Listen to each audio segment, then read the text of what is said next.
Hi hello friends, ఈరోజు వచ్చేసి మనము 2వ తారీఖు 4వ నెల 2020కి సంబంధించిన కరెంట్ అఫైర్స్ గురించి అయితే మనము క్లారిటీగా డిస్కస్ చేద్దాం. ఈ వీడియోని ఎండ్ వరకు కూడా చూడండి. అండ్ అంతేకాకుండా కేంద్ర రోడ్డు రవాణా శాఖ మంత్రి ఎవరు అనేది మీరు కామెంట్ సెక్షన్లో కామెంట్ అయితే చేయండి. ఈరోజు క్వశ్చను. ఈరోజు మీకు ఇచ్చిన క్వశ్చన్ అదే, కేంద్ర రోడ్డు రవాణా రోడ్డు రహదారులు కేంద్ర రోడ్డు రహదారుల శాఖ మంత్రి ఎవరు కేంద్రంలో? మీ ఆన్సర్ ఏంటనేది కామెంట్ సెక్షన్లో కామెంట్ చేయండి. ఓకేనా. అండ్ ఈరోజు క్వశ్చన్ అయితే స్టార్ట్ చేద్దాం. అండ్ ఇంగ్లీష్ కరెంట్ అఫైర్స్ ఎవరికైనా కావాలంటే డిస్క్రిప్షన్లో లింక్ అయితే ప్రొవైడ్ చేస్తాను. చాలామంది ఏప్రిల్కి సంబంధించిన కరెంట్ అఫైర్స్ పీడిఎఫ్ అడుగుతున్నారు, ఇస్తాను. ఒక 2 days టైం ఇవ్వండి. ఓకేనా. నేను ఖచ్చితంగా ఫ్రీగానే పెడతాను. ఎందుకంటే మనకి జస్ట్ ఏప్రిల్ అయ్యి 2 days మాత్రమే అవుతుంది. ఎందుకంటే నేను ఆ పీడిఎఫ్లన్నీ కలెక్ట్ చేసి ఒక దగ్గర పెట్టి నేను ఇవ్వాలి కాబట్టి టైం పడుతుంది. ఒకసారి ఆలోచించండి. అండ్ ఇంగ్లీష్ కరెంట్ అఫైర్స్ కావాలనుకుంటే డిస్క్రిప్షన్లో ఉన్నాయి. అండ్ ఈరోజు ఫస్ట్ క్వశ్చన్ వచ్చేసి, చంద్రుడు టు మార్స్ ప్రచారం కోసం, అంటే చూడండి మూన్ టు మార్స్, చంద్రుడు అనేది తెలుగు కదా, ఇక్కడ మీరు పక్కన పెట్టుకోండి, మూన్ అనమాట. మూన్ టు మార్స్ ప్రచారం కోసం నాసా ఎన్ని ప్రైవేట్ సంస్థలతో భాగస్వామ్యం కుదుర్చుకుంది అని అడిగితే 3 సంస్థలతో అండి. ఓకేనా. సంయుక్త అంతరిక్ష సంస్థ నాసాతో భాగస్వామ్యం space X and blue origin and Dynetics జైవర్ట్ స్పేస్ ఏజెన్సీ యొక్క చంద్రుడు టు మార్స్ ప్రచారం కింద వేగవంతం చేయడం కోసం వీళ్ళతో అయితే భాగస్వామ్యం అయితే చేసుకోవడం జరిగింది. అంతేకాకుండా తర్వాత వచ్చేసి 2024 ద్వారా చంద్రుడు వ్యోమగాములు ఉంచుకోవాలంటే చంద్రుడికి వ్యోమగాములను పంపించాలనే లక్ష్యంతో ఇక మూన్ టు మార్స్ అనే ఒక చొరవను అయితే స్టార్ట్ చేశారనమాట. దీనికోసము ఈ యొక్క ప్రయోగం కోసము ఈ 3 సంస్థలతో భాగస్వామ్యం అయితే కుదుర్చుకున్నారు. తర్వాత సెకండ్ క్వశ్చన్ అండి, ఐసీసీ టెస్ట్ ర్యాంకింగ్స్లో భారత స్థానం ఎంత? గుర్తుపెట్టుకోండి, నేను అడిగింది ఐసీసీ ప్రజెంట్ రిలీజ్ చేసిన ఐసీసీ టెస్ట్ ర్యాంకింగ్స్లో భారత స్థానం ఎంత అని అడిగితే ఆన్సర్ వచ్చేసి 3rd place అండి. చూడండి ఇక్కడ ఐసీసీ టెస్ట్ ర్యాంకింగ్స్లో భారత్ ఎప్పుడు 3వ స్థానానికి పడిపోయింది ఇప్పుడు ప్రజెంట్. ఆస్ట్రేలియా మొదటి స్థానంలో ఉంది, ఇందులో న్యూజిలాండ్ 2nd ప్లేస్లో ఉంది. అయితే తాజా ర్యాంకింగ్స్లో ఆస్ట్రేలియాకి 116 రేటింగ్ పాయింట్లతో ఫస్ట్ ప్లేస్, 2nd ప్లేస్లో 115 పాయింట్లతో న్యూజిలాండ్, 3rd ప్లేస్లో వచ్చేసి ఇండియా 114 ప్లేస్లో ఉండడం జరిగింది. ఇది అక్టోబర్ 2016 తర్వాత భారతదేశం మొదటిసారిగా అగ్రస్థానంలో ఉండేది. ఇప్పటి వరకు ఇప్పుడు దాని ప్లేస్ని అయితే ప్రజెంట్ ఆస్ట్రేలియా తీసుకోవడం జరిగింది. అయితే భారత్ 12 టెస్టుల్లో గెలిచి 2016-17లలో కేవలం 1 టెస్ట్లో మాత్రమే ఓడిపోయింది. తాజా రికార్డులు తొలగించబడ్డాయి అనమాట ఆ విషయం బట్టి. అయితే ఆయన ఐసీసీ ప్రకటన చేసింది.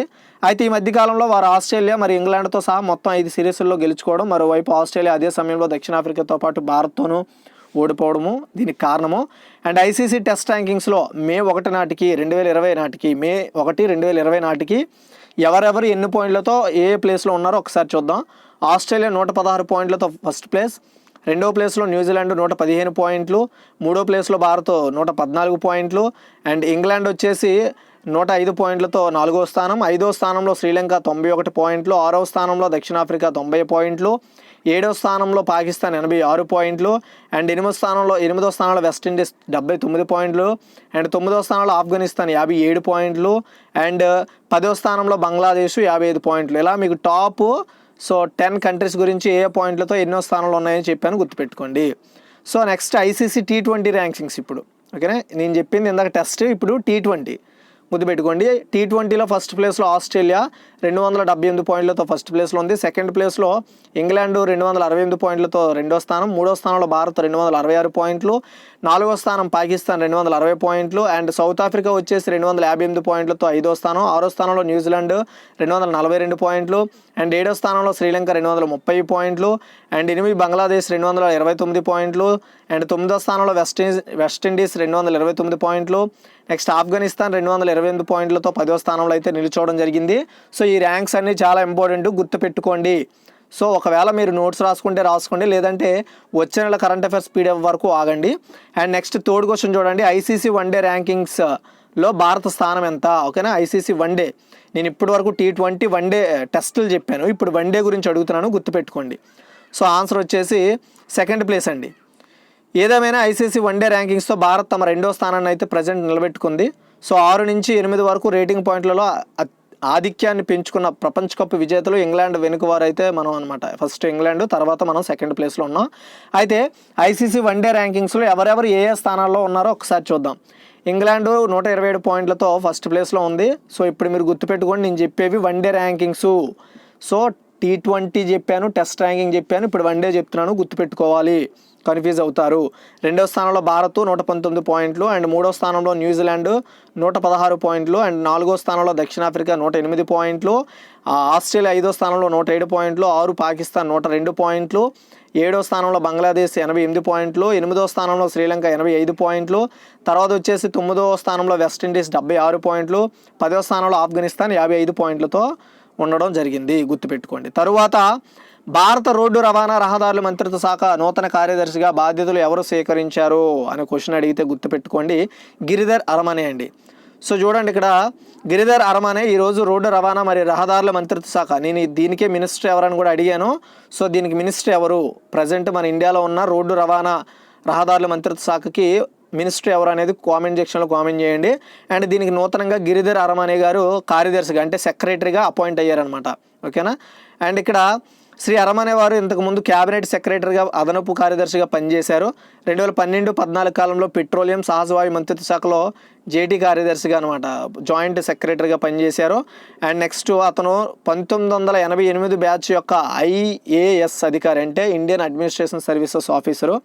శ్రీ అరమనే ఆంధ్రప్రదేశ్ ప్రభుత్వంలో క్షేత్ర విధాన స్థాయిలో సహా వివిధ పదవుల్లో కూడా పనిచేశారు.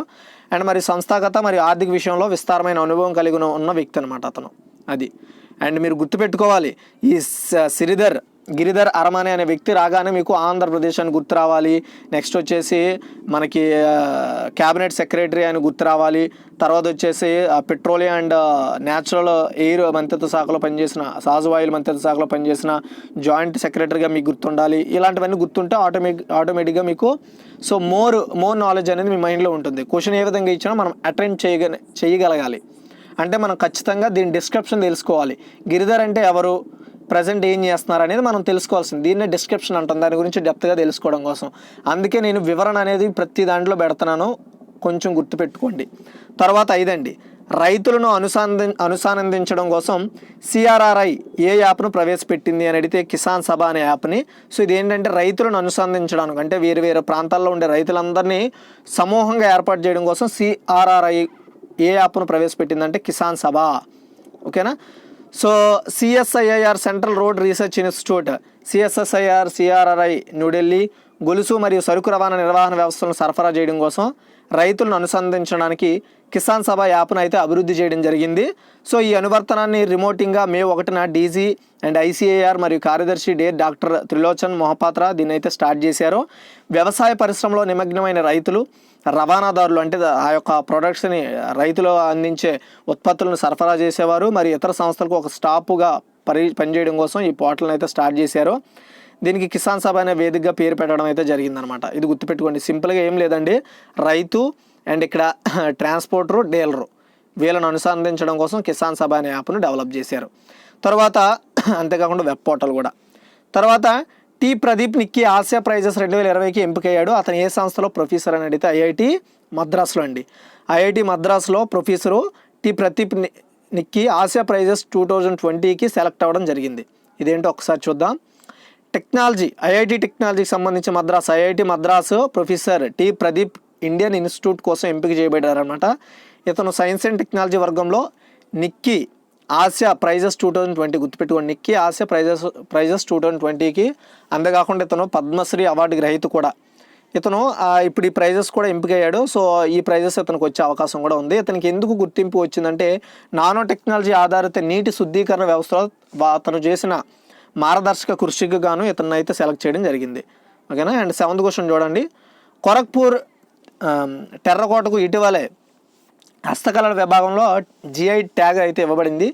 ఇది ఏ రాష్ట్రానికి చెందింది? GI అంటే జియోగ్రాఫికల్ ఐడెంటిఫికేషన్ అండి. ఓకేనా. GI అంటే గుర్తుపెట్టుకోండి, మీ అందరికీ గుర్తుండవచ్చు. GI అంటే జియోగ్రాఫికల్ ఐడెంటిఫికేషన్ అనమాట. GI అంటే ఈ ట్యాగ్ని అయితే గోరఖ్పూర్లో ఉన్న టెర్రకోటకి ఇటీవల హస్తకళల విభాగంలో ఇచ్చారు. ఇది ఏ రాష్ట్రానికి చెందింది అంటే గుర్తుపెట్టుకోండి, ఉత్తరప్రదేశ్ రాష్ట్రానికి చెందినది. అయితే ఉత్తరప్రదేశ్లో ఉన్న గోరఖ్పూర్ యొక్క టెర్రకోట తన యొక్క పనితీరుకి, దాని యొక్క ఉన్న భౌగోళికానికి జియోగ్రాఫికల్ ఐడెంటిఫికేషన్ ట్యాగ్ అయితే ప్రొవైడ్ చేశారు. తర్వాత 8th క్వశ్చన్ అండి. ఈ క్రింది రాష్ట్రాలు GI ట్యాగ్ను కోవల్పట్టి కదలై మిఠాయి, ఇది ఒక స్వీట్ అనమాట, మిఠాయి. ఓకేనా. స్వీటు ఇది ఒక వేరుశెనగ ఆధారిత మిఠాయి అనమాట. అంటే వేరుశెనగతో తయారు చేసే కోవిల్పిట్టి మిథిలై మిఠాయికు ఇటీవల జిఐ ట్యాగ్ అయితే ప్రొవైడ్ చేశారు. అయితే ఇది ఏ రాష్ట్రానికి చెందిన మిఠాయి అని అడిగితే తమిళనాడు అండి. సో చూడండి, కదలాయి మిఠాయి ఓకేనా, కోవల్పిట్టి కదలాయి మిఠాయి అనేది తమిళనాడుకి చెందిన స్వీట్ అనమాట. ఈ స్వీట్కి ఇటీవల జిఐ ట్యాగ్ని అయితే ప్రొవైడ్ చేయడం జరిగింది. ఓకేనా, ఇదే విషయాన్ని అక్కడ చెప్పారు అంతే. తర్వాత 9వ అతులియా అనేది మైక్రోవేవ్ స్టెరిలైజరు. ఇది కోవిడ్-19 వైరస్ను 30 సెకండ్లో విచ్ఛిన్నం చేస్తుంది. అయితే ఈ ఉత్పత్తిని డిఆర్డిఓ మద్దతు ఇచ్చే defence institute of advanced technology DIAAT అభివృద్ధి చేసింది. అయితే ఈ DIAAT అనేది ఎక్కడ ఉంది అంటే ఈ DIAAT ఏదైతే ఉందో ఈ DRDO దీనికి మద్దతు ఇస్తుంది అనమాట ఈ కంపెనీకి. సో ఇది ఏం చేసిందంటే అతులియా అనేది ఒక మైక్రోవేవ్ స్టెరిలైజర్ని తయారు చేశారు. ఇది కోవిడ్-19 వైరస్ను 30 సెకండ్లలో విచ్ఛిన్నం చేస్తుంది అనమాట. సో ఈ DIAAT ఎక్కడ ఉంది అని అడిగితే పూణేలో ఉందండి. అధునాతన technology defence institute Pune and deemed university మద్దతు అయిన defence research and development organisation DRDO అనే టెక్నాలజీ ఒక సరికొత్త మొక్క అభివృద్ధి చేసింది, ఒక ప్రత్యేకమైన ఒక టెక్నాలజీని. సో ఇది ఒక మైక్రోవేవ్ స్టెరిలైజర్ అనమాట వీళ్ళు అభివృద్ధి చేశారు. ఇది ఏం చేస్తుందంటే అత్యల్పంగా 30 సెకండ్లో కోవిడ్-19 వైరస్ను విచ్ఛిన్నం చేస్తుంది అనమాట అది. సో తర్వాత కోవిడ్-19 కోసం national council for science and technology communication science and technology విభాగమైన DSTGOY గవర్నమెంట్ ఆఫ్ ఇండియా ప్రారంభించిన ప్రోగ్రామ్కి పేరు పెట్టండి. లేదా పేరు ఏమిటి అంటే గుర్తుపెట్టుకోండి, యష్ అండి. ఓకేనా, Yash science and technology communication, దీన్నే NCSTC అంటారు. నేషనల్ కౌన్సిల్ క్రింద అండ్ సైన్స్ అండ్ టెక్నాలజీ విభాగం DST కోవిడ్-19 ప్రధాన దృష్టితో ఆరోగ్య మరియు ప్రమాద కమ్యూనికేషన్ కోసం యాష్ అనే ఒక కార్యక్రమాన్ని ప్రారంభించారు. యాష్ అంటే సైన్స్ అండ్ హెల్త్పై అవగాహన కల్పించే ఒక సంవత్సరపు అవగాహన ప్రోగ్రామ్ అనమాట ఇది. ఓకేనా, అది సంవత్సరం మొత్తం అవగాహన కల్పిస్తారు ఈ యాష్ ప్రోగ్రాం కింద. సో తర్వాత 11 చక్ హవో ఒక రకమైన బ్లాక్ రైస్ అనమాట. దీనికి GI ట్యాగ్ ఓకేనా, భౌగోళిక సూచికలు అనమాట పొందారు. GI ట్యాగ్ని అయితే పొందింది ఈ యొక్క చక్ హవో అనే ఒక బ్లాక్ రైస్ GI ట్యాగ్ని అయితే పొందింది. ఇది భారతదేశంలో ఏ రాష్ట్రానికి చెందింది అని అడిగితే మణిపూర్ అండి. ఓకేనా, మణిపూర్. చూడండి, మణిపూర్లో పండించిన బ్లాక్ రైస్ అని ప్రసిద్ధి చెందిన సువాసన గల గ్లూటినస్ బియ్యము, దాన్ని చక్ హవో అంటారు. దీనికి జియోగ్రాఫికల్ ట్యాగ్ని అయితే ప్రొవైడ్ చేయడం జరిగింది.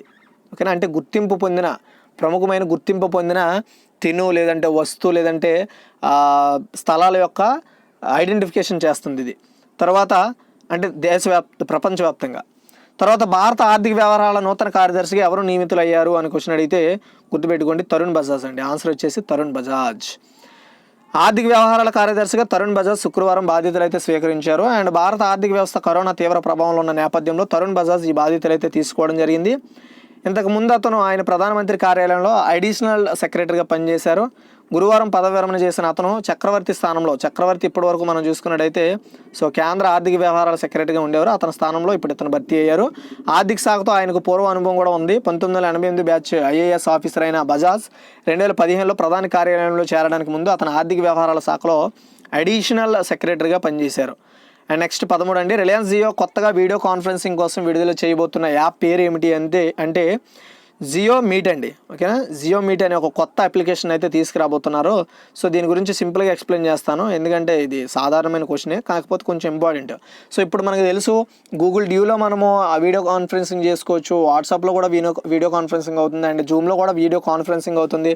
ఇలా చాలా మనకి యాప్స్ ఉన్నాయి. కాకపోతే ప్రజెంట్ ఈ యొక్క ట్రాఫిక్ని ఎదుర్కోవడం కోసం, ఇందులో హైలైట్ అవ్వడం కోసం జియో మీట్ అనే ఒక వీడియో కాన్ఫరెన్సింగ్ యాప్ని అయితే తీసుకురానుంది.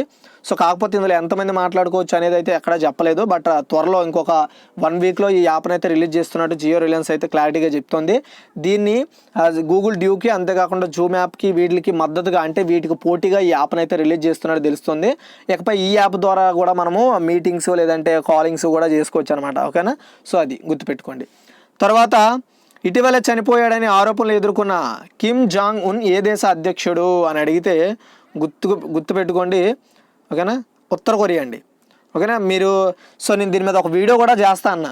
సో అందుకనే నాకు క్లారిటీ లేదు. ఒక పేపర్లో ఈరోజు చూశాను, ఒక పేపర్లో తను చనిపోయాడని, ఈవినింగ్ అయ్యేటప్పటికి ఒక కార్యక్రమంలో కనబడ్డాడని. సో ఇలా చాలా న్యూస్లు రావడంతో ఇలాంటివి ఇంకేమైనా, ఎందుకంటే కన్ఫర్మేషన్ లేదు కదా, అధికారికంగా ఏ విషయాన్ని చెప్పలేనప్పుడు మనం అనవసరంగా దాని మీద వీడియో చేయడం అనవసరం అని అర్థమయ్యి నేనైతే వీడియో చేయలేదు. సో ఎనీవే ఈరోజు అయితే ఇతను ఒక కార్యక్రమంలో ఉత్తర కొరియా అధినేత అధ్యక్షుడు కిమ్ జోంగ్ ఉన్ శుక్రవారం ప్రత్యక్షమయ్యారు. రాజధాని పోంగ్యాంగ్ సమీపంలో గల సంచాన్ వద్ద ఇతను కనబడడం, గత 3 వారాల నుంచి కిమ్ కనిపించకపోవడంతో చనిపోయారనే ఊహాగానాలు వినిపించడం, అయితే 21 రోజుల తర్వాత ఆయన ప్రజల ముందుకు వచ్చారని నార్త్ కొరియా అధికార వార్తా సంస్థ KNSA నివేదించడం, అంతేకాకుండా ఫోటోను కూడా రిలీజ్ చేశారు. అయితే సంచాన్ వద్ద ఎరువుల కర్మాగారాన్ని అయితే ఇతను ఈరోజు స్టార్ట్ చేయడం జరిగింది. గత నెల 11వ తేదీన జరిగిన పార్టీ పోలిట్ బ్యూరో సమావేశానికి హాజరైన తర్వాత కిమ్ అయితే అప్పటి నుండి మరి కనబడలేదు. దీంతో అతనికి ఏమైంది, ఆరోగ్యంతో చనిపోయాడనే వార్తలు చాలా వరకు వచ్చాయి. సో వీటికైతే ఇకపై వాటికి ఆన్సర్ దొరికిందని అనుకుంటున్నాను. తర్వాత 14 అండి, బొగ్గు గనుల ప్రారంభ కార్యాచరణ సులభతరం చేయడం కోసం బొగ్గు మంత్రిత్వ శాఖ ప్రాజెక్టు పర్యవేక్షణ యూనిట్, దీన్ని PMU అంటారు, దీన్ని అయితే స్టార్ట్ చేసింది. ప్రస్తుత బొగ్గు మంత్రి ఎవరు అని అడిగితే గుర్తుపెట్టుకోండి, ప్రహ్లాద్ జోషి అండి. చాలా ఇంపార్టెంట్ క్వశ్చన్ ఇది. చూడండి, దేశంలో బొగ్గు ఉత్పత్తిని వేగవంతం చేయడం కోసం సెంట్రల్ గవర్నమెంట్ బొగ్గు గనుల ప్రారంభ కార్యాచరణగా సులభతరం చేయడం కోసం బొగ్గు మంత్రిత్వ శాఖ ప్రాజెక్టు పర్యవేక్షణ యూనిట్, దీన్నే PMU అంటారు, దీన్ని అయితే స్టార్ట్ చేసింది ఇది. అయితే KPMG అంటే క్లీనెల్డ్ పీట్ మార్విక్ గోయర్టెల్ పారదర్శకత బిడ్డింగ్ ప్రక్రియ ద్వారా ప్రాజెక్టు పర్యవేక్షణ యూనిట్లో కన్సల్టెంట్గా నియమించబడ్డారు. యూనియన్ మంత్రి ప్రహ్లాద్ జోషి దీనికి ప్రజెంట్ మంత్రిగా పనిచేస్తున్నారు. తర్వాత 15 అండి, ASIMOV రోబోటిక్స్ అభివృద్ధి చేసిన కార్మి బూట్ అనే రోబోట్ను ఏ భారత రాష్ట్రం ప్రభుత్వ ఆసుపత్రి ప్రారంభించింది అని అడిగితే కేరళ అండి. సో ASIMOV రోబోటిక్స్ వాళ్ళు అభివృద్ధి చేసిన కార్మి బూట్ అనే రోబోట్ను భారత రాష్ట్ర ప్రభుత్వ ఆసుపత్రి స్టార్ట్ చేసిందంటే కేరళ. చూడండి, కోవిడ్-19 రోగులకు సహాయం చేయడం కోసం కేరళలోని ఎర్నాకుళం మెర్లోని మెడికల్ కాలేజీ యొక్క కోవిడ్-19 ఐసోలేషన్ వార్డులో కేరళ ప్రభుత్వ ఆసుపత్రిలో కర్మి బోట్ అనే రోబోట్ను ప్రారంభించారు అండ్ అక్కడ విడుదల చేశారు దాన్ని. అండ్ దీనిని ASIMOV రోబోటిక్స్ కింద అభివృద్ధి చేయడం కూడా జరిగింది. ఇది కేరళ స్టార్టప్ మిషన్ అనమాట ఇది. నెక్స్ట్ 16 అండి, Shivaji in south block the unwritten story of proud people పేరుతో పుస్తకాన్ని రచించిన వ్యక్తి ఎవరు అని అడిగితే గిరీష్ కుబేర్ అండి. గుర్తుపెట్టుకోండి, చాలా ఇంపార్టెంట్ క్వశ్చన్ అవుతుంది ఫ్యూచర్లో. సో పాత్రికేయుడు గిరీష్ కుబేర్ రాసిన Shivaji in south block the unwritten history of a proud people అనే దేశం యొక్క సంస్కృత, రాజకీయాలు, హిస్టరీని అండ్ సమాజం గురించి తెలియజేయడమే ఈ పుస్తకం యొక్క మెయిన్ థీమ్ అనమాట. ఈ పుస్తకాన్ని అయితే పాత్రికేయుడు గిరీష్ కుబేర్ గారు రాయడం జరిగింది. సో ఇదిగా ఈరోజు ఒక టోటల్ కరెంట్ అఫైర్స్. సో ఈరోజు ఒకసారి మనం క్విక్ రివ్యూ చూద్దాం. సో అదేంటో చూద్దాం. చూడండి, చంద్రుడు టు మార్స్ ప్రచారం కోసం అంటే మూన్ టు మార్స్ ప్రచారం కోసం నాసా ఎన్ని ప్రైవేట్ సంస్థలతో భాగస్వామ్యం కుదుర్చుకుంది అంటే 3. అండ్ తర్వాత ICC టెస్ట్ ర్యాంకింగ్లో భారత స్థానం ఎంత అని అడిగితే 3. ఫ్రెండ్స్ ఒకటి చెప్తున్నా, చాలామంది క్విక్ రివ్యూ చేయమని చెప్తున్నారు. సో క్విక్ రివ్యూ వాళ్ళు చాలామంది ఏంటంటే స్కిప్ చేసి కరెక్ట్గా క్విక్ రివ్యూ మాత్రమే చూస్తున్నారు. దీనివల్ల మీకు వచ్చే ప్రధానమైన లాస్ ఏంటి అంటే, ఇక్కడ అసలు ఆన్సర్కి ఉన్న ప్రాధాన్యత ఏంటి అంటే ఆన్సర్ ఎలా వచ్చింది, ఆన్సర్ ప్రాధాన్యత ఏంటి అనేది మీరు మిస్ అవుతారు. దానివల్ల మీరు నాలెడ్జ్ అయితే గెయిన్ చేయరు. ఇదే చెప్తున్నా, ఇది ఒక కంటెస్ట్ అవుతుంది తప్ప నాలెడ్జ్ అయితే అవ్వదు. ఇది నేను పక్కగా షూర్గా చెప్తాను. సో నేను రివిజన్ చెప్పడానికి మెయిన్ రీజన్ ఏంటంటే, నేను ఇప్పటి వరకు ఎక్స్ప్లెయిన్ చేసింది మీకు ఇంకొకసారి గుర్తుంచడం కోసమే రివిజన్ చేస్తున్నాను. చాలామంది ఏంటంటే ఓన్లీ రివిజన్ మాత్రమే చూస్తున్నారు. దానివల్ల మీరు ఖచ్చితంగా లాసు, మీరు అచీవ్ చేసేది ఏమి ఉండదు. నేను కంపల్సరీగా చెప్తాను.